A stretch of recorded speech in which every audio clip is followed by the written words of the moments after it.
Jake Morrison had exactly 2 rules for cargo hauling across the galaxy. Get paid up front, and never stick around long enough to care about the destination. So naturally, when his shipment of medical supplies got delayed for mandatory safety inspections at Station Kepler 442, he found himself with 3 hours to kill and a growing sense of regret. The station directory listed exactly one tourist attraction, the Galactic Xenological Preserve, a sanctuary for endangered species from across the cosmos. The holographic advertisement promised, showing majestic creatures that looked like they'd been designed by a committee that couldn't agree on what majestic meant. Jake figured it beat sitting in his cargo bay counting protein bars. The preserve entrance gleamed with that aggressive cleanliness that screamed, "We're overcompensating for something." Behind a curved desk sat a tall, insectoid alien, whose exoskeleton shimmered with stress, colors mostly anxiety, purple with hints of 19, irritation red. His name tag read, Director Crix in 12 different languages. "Welcome to the Galactic Xenological Preserve," Crix announced in a tone that suggested he'd rather be literally anywhere else. "I am legally required to inform you of the following safety protocols before your visit." "Sure, yeah," Jake said, already regretting this decision. Crix's antennae twitched with disapproval. The preserve houses 47 species of apex predators, megafauna, and cosmically significant organisms. Rule 1. Do not approach the barriers. Rule 2. Do not feed the specimens. Rule 3. Do not attempt communication with the specimens. Rule 4. Do not make sudden movements near the barriers. Rule 5. Let me guess, Jake interrupted. Don't do anything fun? Fun is acceptable within parameters. Crix pulled up a holographic waiver that was approximately 8,000 words long. Sign here acknowledging that any injury, death, or existential dissolution resulting from your visit is solely your responsibility. Jake signed without reading. He'd survived black holes, pirate raids, and that one time his navigation AI gained sentience and developed a gambling problem. A zoo wasn't going to kill him. The preserve itself was impressive in that soulless corporate way. Massive habitats stretched behind shimmering force fields, each one supposedly recreating the natural environment of its inhabitants. Jake walked past a crystalline cave system housing something that looked like an angry geometric theorem, then a swamp containing what he could only describe as sentient moss with attitude. Every habitat had the same vibe, expensive, sterile, and profoundly boring. Then he reached Habitat 17, and 12 pairs of eyes locked onto him with the intensity of heat-seeking missiles. The placard read, Yippers rescued from the dying world of Fenris Minor. Apex predators known for pack-hunting tactics and problem-solving intelligence. Approach with extreme caution. Do not feed. The Yippers themselves looked like someone had taken a fox, a wolf, and maybe a hint of otter, thrown them into an alien blender, and added bioluminescent patches that glowed soft blue along their spines. They were roughly the size of large dogs, with oversized ears that swiveled independently, and tails that seemed to express more emotion than most sentient species Jake had met. Right now, those tails were very, very still, as all 12 Yippers sat in a perfect line, staring at Jake with an expression he recognized immediately. Desperate, soul-crushing boredom. Terrifying, Jake muttered. Absolutely horrifying. I'm shaking. One of the Yippers yawned, showing off an impressive set of teeth, then flopped onto its side with all the dramatic flair of a teenager asked to do chores. Director Crix appeared beside Jake with the silent judgment of a disappointed parent. The Yippers are not to be underestimated, human. They've been observed taking down prey 3x their size using coordinated tactics. Yeah, they look real coordinated right now, Jake said, watching another Yipper listlessly bat at an enrichment ball that had clearly been ignored for weeks. They are adjusting to captivity, Crix said defensively. The transition from their natural habitat has been challenging, but they are receiving optimal care according to the latest xenobiological research. Jake glanced at the habitat. It had everything: climate control, varied terrain, water features, automated feeders, everything except anything that looked like fun. When's the last time they actually did anything? Crix's antennae flattened. They hunt their provided prey twice per cycle. They utilize the exercise equipment occasionally. They meet all baseline health markers. That's not what I asked. Their behavioral patterns are within acceptable parameters for captive apex predators, Crix said, which was the most depressing sentence Jake had heard all week. Now, if you'll continue the tour, we have several far more impressive specimens in the eastern wing, including a creature that exists in 7 dimensions simultaneously. Jake nodded, but he didn't move. The The yippers were still watching him, and damned if those eyes didn't remind him of every shelter dog he'd ever seen through a window back on Earth. He really should have just stayed in his cargo bay. Jake had fully intended to finish the tour, leave the station, and forget about the sad fox-wolf aliens with their existential crisis eyes. He'd made it approximately 15 minutes before his stomach reminded him that he'd skipped breakfast, and the Preserve's Cosmic Cafe was advertising something called a Nebula Burger that probably violated several health codes but smelled amazing. He grabbed his lunch and headed to the observation deck overlooking Habitat 17, because apparently his subconscious hated him. The yippers were exactly where he'd left them, doing absolutely nothing. A couple had shifted positions. One was now lying with its paws over its face like it was contemplating the meaninglessness of existence. It was the most relatable thing Jake had seen all day. He unwrapped his sandwich, actual Earth-style turkey and cheese, courtesy of the cargo manifest he'd accidentally shorted by 1 unit, and took a bite. All 12 yippers' heads snapped toward him in perfect synchronization. "Oh, don't start," Jake said through a mouthful of sandwich. "You guys get fed. I saw the automated feeders. You're living the dream." One of the yippers made a sound somewhere between a whine and a chirp. Then another joined in. Within seconds, all 12 were doing it, creating a chorus of the most pathetically hopeful sounds Jake had ever heard. "You're apex predators," Jake reminded them. "Act like it." A smaller yipper, probably younger than the others, did the thing that every dog, cat, and apparently alien fox creature across the universe instinctively knew would destroy a human's willpower. It tilted its head, made its eyes even bigger, and added a tiny, questioning ear twitch. "Oh, come on. That's not fair." Jake looked at his sandwich, then at the warning signs plastered every 3 feet. "Do not feed the specimens" was pretty unambiguous. Feeding leads to dependency and behavioral issues was equally clear. Violators will be prosecuted to the fullest extent of galactic law seemed a bit excessive, but okay. The yippers had now arranged themselves in order from smallest to largest, sitting at attention like they were posing for a family portrait. Their bioluminescent patches pulsed in a gentle, synchronized pattern that was definitely calculated to maximize cuteness. "You guys are evil geniuses, aren't you?" Jake tore off a piece of turkey and looked around. The observation deck was empty. The nearest security camera was pointed at the habitat, not at the deck itself. What could possibly go wrong? He tossed the turkey. What happened next would later be described in the incident report as unprecedented coordinated behavior suggesting prior military training. The largest yipper caught the turkey mid-air, then immediately dropped it and nudged it toward the smallest one, who devoured it with the enthusiasm of someone who'd just discovered food could taste like something other than nutritional paste. Then they all looked at Jake again, tails wagging so hard their entire back halves were shaking. "Okay, that was actually pretty cool," Jake admitted. He tossed another piece. This time, a different yipper caught it and passed it to another. They were taking turns. They were sharing.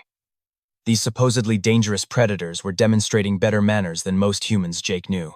For the next 10 minutes, Jake conducted an impromptu experiment in xenozoology. The yippers weren't just hungry, they were bored out of their minds and desperate for any kind of stimulation. They started doing tricks without being asked, jumping, spinning, even forming a pyramid that collapsed in a pile of glowing fur and what sounded suspiciously like laughter. Jake was considering whether throwing his pickle would be educational or just weird when a voice behind him crackled with the authority of someone who'd been waiting their entire career for this moment. "Step away from the habitat." Jake turned to find Lieutenant Kujkt, a reptilian security officer whose scales were flushed with the color of righteous indignation. His hand hovered over what was either a weapon or possibly just a very aggressive flashlight. Galactic security equipment was hard to read. "I'm just eating lunch," Jake said, holding up the remains of his sandwich with the innocence of a man who absolutely knew he was guilty. "You are feeding the specimens," Kzikt hissed, drawing out each word like he was announcing a war crime. "I witnessed 4 separate violations of Preserve Protocol 77 Gamma. They looked hungry. They are apex predators. They receive carefully calculated nutrition twice per cycle." Behind Kzikt, the yippers had lined up at the barrier again, watching the confrontation with what Jake could only describe as popcorn-eating interest. One of them made a sound that was definitely the alien equivalent of, "Ooh, someone's in trouble. I need you to come with me," Kujkt said, pulling out what was definitely a scanner and definitely not a weapon, though Jake wasn't entirely sure that was better. "Director Crix has been notified. There will be a full disciplinary hearing. For sharing a sandwich? For potentially compromising the behavioral integrity of an endangered species." Jake looked back at the yippers, who were now actively playing with each other, pouncing and wrestling and doing all the things the enrichment toys had failed to inspire. Their bioluminescent patches were flashing in patterns that looked almost like excitement. "Yeah," Jake said. "I can see how happy they are. Definitely compromised their integrity." Kudsk's scales flushed darker. "Come. With. Me." As Jake was escorted away, he glanced back one more time. All 12 yippers sat at attention, watching him leave with expressions that somehow conveyed both gratitude and a promise that this wasn't over. He really should have stayed in his cargo bay. Director Crix's office was exactly what Jake expected. Aggressively organized, decorated with certificates of compliance, and radiating the energy of someone who'd built their entire personality around following regulations. Crix sat behind a desk that was less furniture and more fortress, his antennae quivering with barely contained fury. "Do you have any idea?" Crix began, his voice achieving frequencies that made Jake's teeth hurt. "What you've done? Fed some animals?" Jake offered, sitting in the chair that was clearly designed for species with different skeletal structures. "Gave them enrichment? Committed the heinous crime of dollars? Sandwich sharing?" Lieutenant Kidskit stood by the door like a scaly sentinel of justice. "The human shows no remorse, Director. I can see that."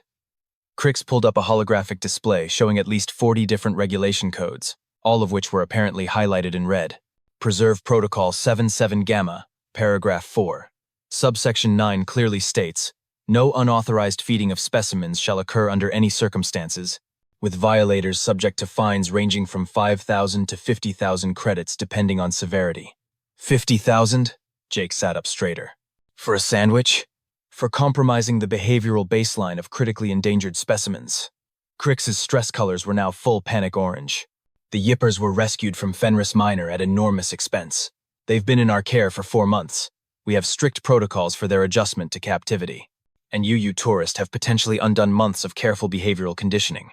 With processed meat products. Actually, Jake said, they looked pretty happy for the first time since I got here. Crix's antennae went completely flat. Happy. Happy.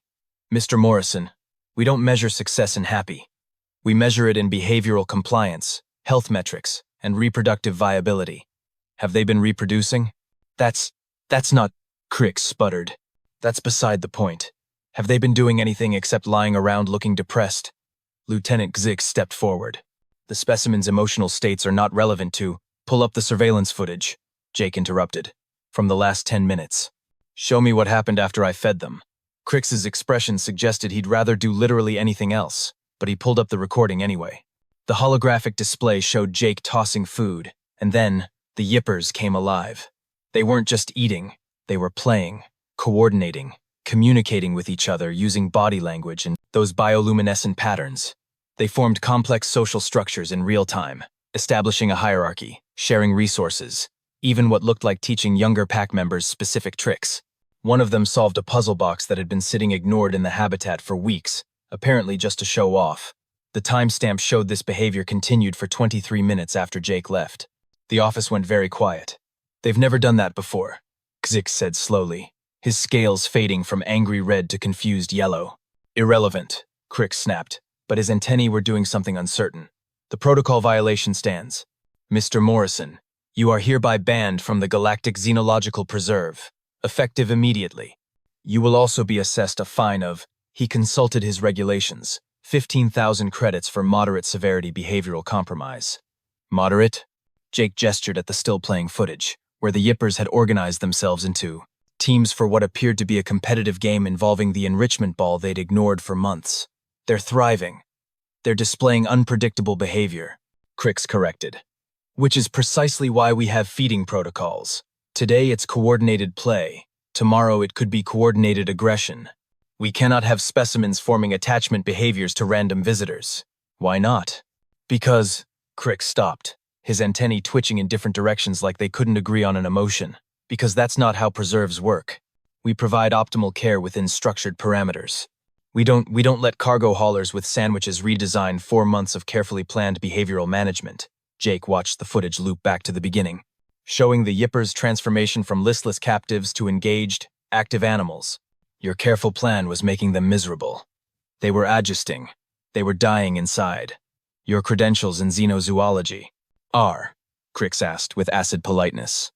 Non-existent, Jake admitted. But I know what bored looks like, and I know what happy looks like. And your optimal care was giving them one but not the other. Kazekt cleared his throat. Director, perhaps we should consult with Professor Nell. She is the Yipper behavioral specialist, and Professor Nell is off-station conducting research, Crick said quickly. Too quickly. Actually, a new voice said from the doorway. Professor Nell is right here, wondering why nobody told her the Yippers finally did something interesting. A human woman stood in the entrance, gray hair pulled back in a practical bun, wearing a lab coat covered in what appeared to be multicolored fur. She looked at the surveillance footage, then at Jake, then at Crix, with an expression that could only be described as, "I told you so." "Oh," she said, a smile spreading across her face. "Oh, this is going to be fun." Director Crix's stress colors went full rainbow panic, and Jake got the distinct impression his sandwich had started something much bigger than a simple protocol violation. Jake spent the rest of the day on his cargo ship, trying very hard not to think about sad alien fox creatures or the 15,000 credit fine he couldn't afford. Professor Nell had disappeared with Crix into some kind of heated academic argument, leaving Jake to slink away, while Kajekt muttered about behavioral contamination protocols. He'd managed approximately 4 hours of not caring before his ship's proximity alarm went off at 0200 station. Time. Unidentified life forms detected at airlock. His ship's AI announced in that cheerful tone that meant something had gone horribly wrong. Multiple contacts. Recommend defensive protocols. Jake pulled up the external cameras and stared at the feed. 12 Yippers sat outside his airlock in a perfect semicircle, bioluminescent patches glowing in what he was starting to recognize as expectant patterns. The largest, one, the same one that had caught the first piece of turkey, held something in its mouth that looked suspiciously like an access card. "How?" Jake said to nobody in particular. "Did you get out of the habitat?" His comm system crackled. "All units. Code 7. Habitat 17. Kudsk's voice shrieked across the station emergency channel. "Specimens have breached containment." "Repeat. Apex predators loose on station. Initiate lockdown protocols." Jake watched the Yippers. They didn't look particularly threatening. One was scratching behind its ear. Another was lying down, apparently bored of waiting. The smallest one was trying to bat at the airlock control panel like it was the most fascinating toy in the universe. "This is a terrible idea," Jake told himself as he opened the airlock. 12 Yippers immediately flooded into his cargo bay with the enthusiasm of college students at free pizza night. They sniffed everything, investigated every corner, and generally made themselves at home with the confidence of creatures who'd just pulled off the heist of the century. The largest one dropped the access card at Jake's feet, definitely stolen from some unfortunate station worker, and made a sound that was absolutely a self-satisfied laugh. "You guys broke out," Jake said, kneeling down. "You actually broke out of a high-security xenological preserve."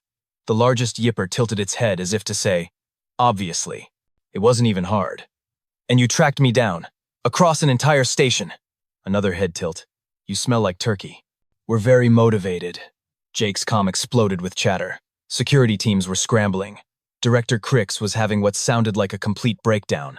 Someone was shouting about tranquilizer protocols and potential casualties. That's when the pounding started on his airlock.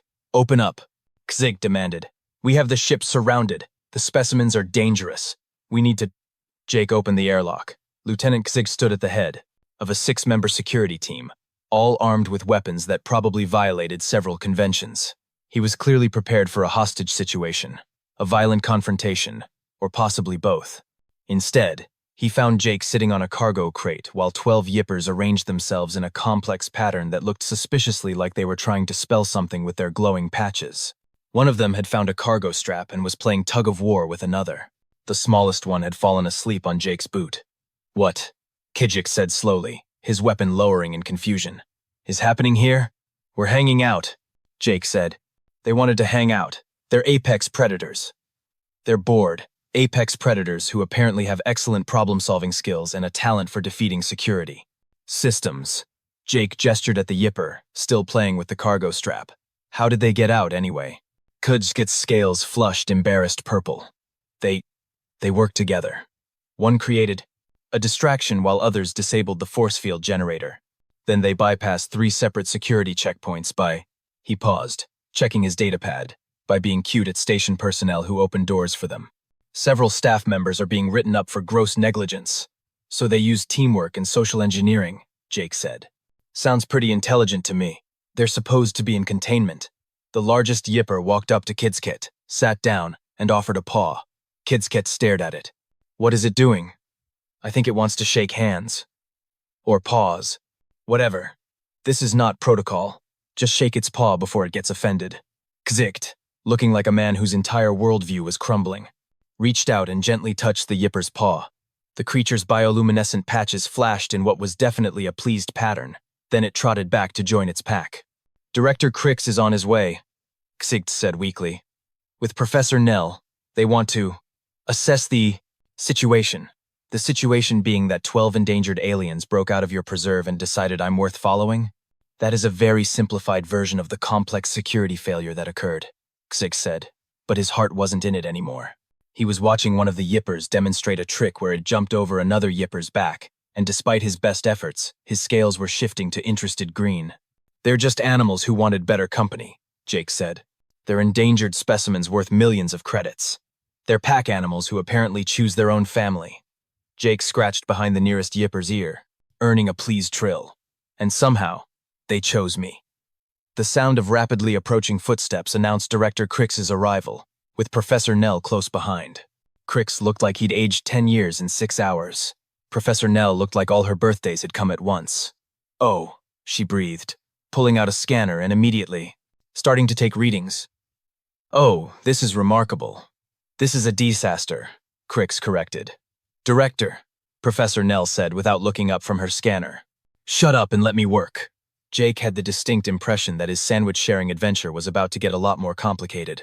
Professor Nell spent 20 minutes taking readings, making notes, and occasionally laughing in a way that suggested she just won an argument nobody else knew she was having. The yippers, for their part, seemed to understand they were being studied and cooperated with the kind of patience that contradicted every dangerous predator warning Jake had ever heard. Director Crix stood in the corner of the cargo bay, his antennae cycling through stress colors so fast they were practically strobing. Lieutenant Kudskat had given up on protocol entirely and was cautiously petting one of the smaller yippers, who'd apparently decided the security officer was acceptable company. Okay, Professor Nell, finally said, setting down her scanner and turning to face Crix with the expression of someone about to say, I told you so, in the most academically devastating way possible. You're not going to like this. I already don't like this, Crix muttered. The yippers are exhibiting classic pack bonding behavior.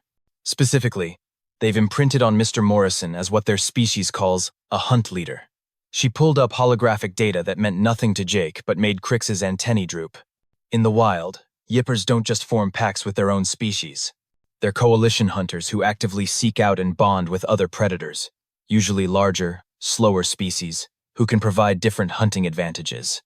They bond with other species? Jake asked. Not just bond, they choose them. It's a deliberate selection process based on perceived leadership qualities, resource availability, and what roughly translates to vibes. Professor Nell gestured at the yippers, who were now best arranged protectively around Jake. They've been miserable in the preserve because we've been treating them like solitary animals. We gave them space, food, enrichment toys, everything except what they actually needed. Which was? Crix asked, though his tone suggested he already knew the answer and hated it. Family, social structure, purpose. Professor Nell's expression softened as she looked at the yippers. On Fenris Minor, yippers would have bonded with other species in complex social networks. They're not meant to live in isolation with their own kind. They're meant to integrate. We rescued them from a dying world, Crix said defensively. We provided optimal care according to established xenological protocols. You put them in a sterile box and wondered why they were depressed. Professor Nell wasn't being cruel, just stating facts. And then this cargo hauler shows up, shares a sandwich, and accidentally gives them exactly what 4 months of optimal care couldn't provide. A reason to care about something. Jake felt 12 pairs of eyes on him. I just fed them turkey. You engaged with them. You played with them. You treated them like intelligent beings instead of specimens. Professor Nell smiled. And they responded by solving complex problems, coordinating an escape that defeated multiple security systems, and tracking you across an entire station using scent alone. That's not the behavior of animals adjusting to captivity. That's the behavior of a pack finding their leader. This is insane, Crix said. We can't just he's a cargo hauler. He has no training, no credentials, no preconceptions. Professor Nell interrupted, which is exactly why it worked. He didn't treat them like dangerous predators that needed to be managed. He treated them like bored individuals who needed stimulation. Xigt looked up from the yipper he was petting. What happens now? We cannot simply leave them here. Why not? Jake asked, surprising himself. They broke out. They chose where they wanted to be. Isn't that worth something? They're endangered, Crick said, but there was less conviction in his voice now. We have a responsibility to preserve their species. By making them miserable? Jake gestured at the yippers. Look at them. Actually, look at them. They're more alive right now than in any of your surveillance footage. Professor Nell was nodding. He's right. Their stress hormones are at the lowest levels we've recorded. Their pack cohesion behaviors are textbook examples of healthy yipper social structure. Everything we've been trying to encourage artificially for months just happened naturally when they found what they were looking for. So, what do you propose? Crix asked, sounding tired. We let a cargo hauler adopt 12 critically endangered apex predators? I propose, Professor Nell said carefully, that we acknowledge our approach wasn't working and consider alternatives. The yippers need social integration. They need purpose. They need, she glanced at Jake, someone who treats them like partners instead of exhibits. I have a cargo route, Jake pointed out. I travel constantly. That's not exactly a stable environment for endangered species. The largest yipper made a sound that Jake was learning to interpret as, and your point is? Actually, Professor Nell said, her eyes lighting up with dangerous enthusiasm. That might be perfect. Yippers are nomadic by nature. They evolved following herd migrations across Fenris Minor. A static habitat was probably the worst environment we could have provided. They need movement, variety, purpose. Absolutely not, Crick said, but he was weakening. The liability alone would be we'd need oversight, regular check-ins, behavioral monitoring. I could provide that, Professor Nell offered immediately. Remote monitoring with periodic station visits for assessments. We could reclassify them as rehabilitation in progress, instead of permanent preservation specimens. Jake looked at the yippers. They looked back with expressions that somehow conveyed both hope and the absolute certainty that he was already doomed to agree. This is crazy, he said. Yes, Professor Nell agreed cheerfully. I don't know anything about xenozoology. You know enough. I barely keep my ship functional. You'll figure it out. Jake sighed. What would this even look like? Professor Nell and Crix exchanged glances. Crix's antennae were slowly shifting from panic orange to resigned blue. We could, Crix said slowly, each word clearly painful. Establish a new program, an enrichment consultation position. You would be technically employed by the Preserve to provide socialization services for species requiring complex pack dynamics. You want to pay me to hang out with them? We want to salvage 4 months of failed behavioral management by admitting a human with a sandwich understood yippers better than our entire research team, Crix corrected. And yes, we would compensate you for this service. Jake looked at the yippers again. The smallest one had woken up and was wagging its tail so hard its entire body was wiggling. He really should have stayed in his cargo bay. 3 weeks later, Jake Morrison stood in front of a tour group of 20 humans, all of whom had paid premium credits to visit the newly redesigned Galactic Xenological Preserve. Behind him, Habitat 17 had been transformed from a sterile enclosure into something that actually looked lived in.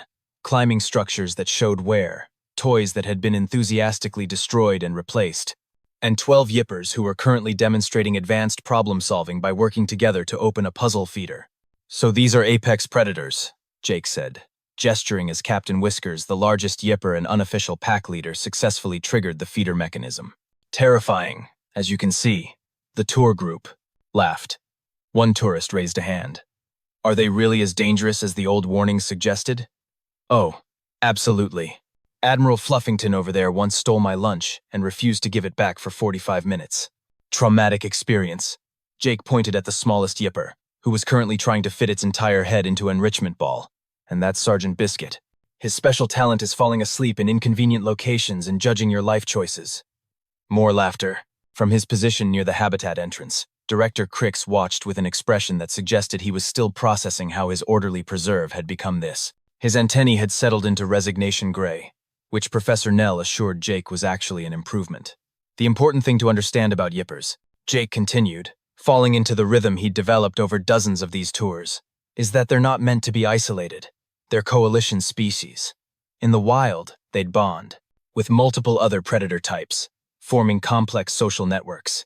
When we tried to keep them as just a pack of yippers, we were essentially asking them to live in a way that went against their entire evolutionary biology.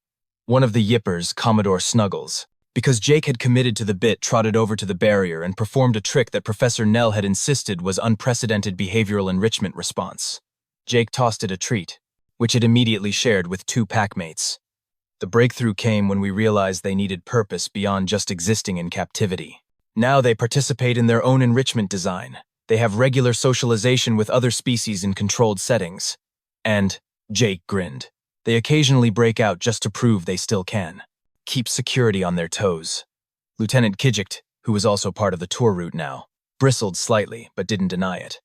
The yippers had escaped twice more in the past, 3 weeks, both times just to visit Jake's ship or explore new sections of the station before politely returning to their habitat. Security had stopped treating it as a crisis and started treating it as scheduled exercise.